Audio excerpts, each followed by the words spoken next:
This is Democracy Now!, democracynow.org, The War and Peace Report. I'm Amy Goodman with Juan Gonzalez.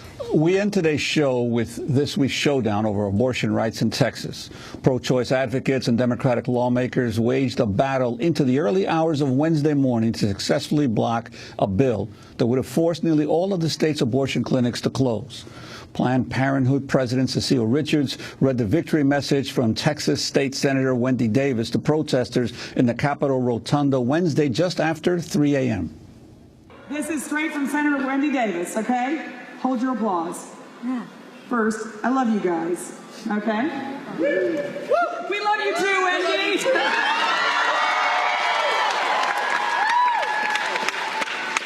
So, the Lieutenant Governor has agreed that SB 5 is dead.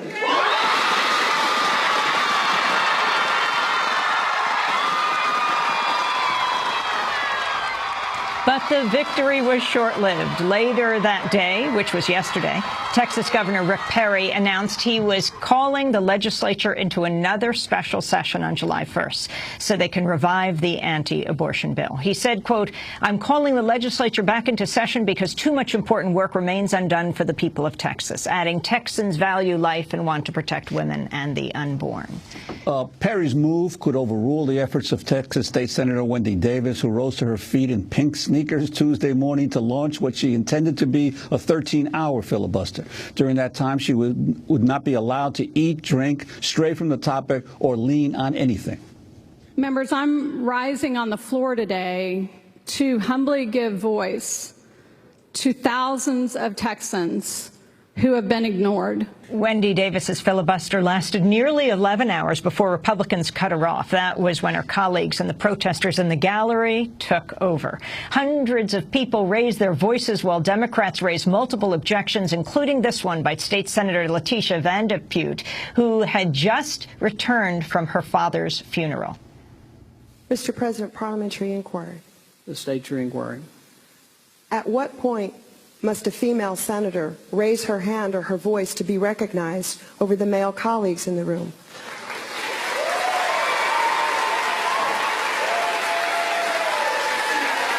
Protesters sustained their cheering for roughly 15 minutes, drowning out the proceedings until the midnight deadline had passed and the special session was officially over. But Republican lawmakers claimed they had passed the bill anyway. The Texas legislature website originally showed the bill passed on June 26th, after midnight. Journalists with the Texas Tribune and other media outlets took screen grabs of the site minutes later after it had been changed to say the bill passed on June 25th, before the deadline. Around 3 a.m., Lieutenant Governor David Dewhurst conceded the vote was illegitimate, blaming what he termed a, quote, unruly mob using Occupy Wall Street tactics, or what those on the ground preferred to call a people's filibuster. To talk more about the protest and what comes next, we're joined by Planned Parenthood Federation of America and Planned Parenthood Action Fund President Cecile Richards. She was there to announce the victory in the Capitol Rotunda, where there is a portrait of her mother, the late Texas Governor Ann Richards, another staunch advocate for women's rights. Welcome back to New York, Cecile Richards.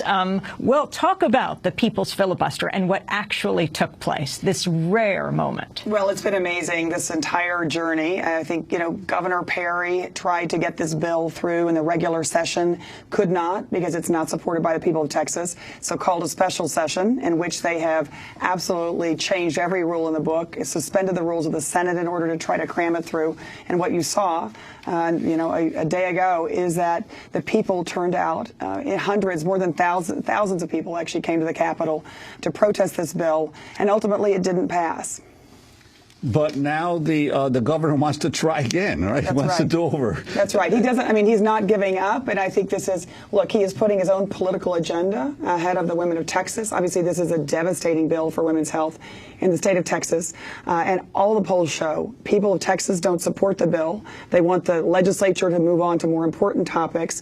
And it's very clear. There's just a poll out that showed that only a third of the people of Texas trust this legislature and this governor when it comes to women and women's health.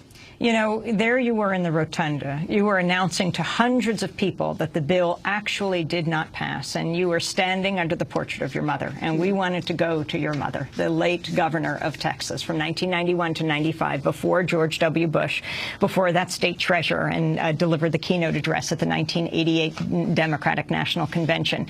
This is Ann Richards, interviewed by James Henson of the Texas Politics Project in 2003, 3 years before her death. He asked her whether she felt her many years of work on the issue of women's rights had been successful.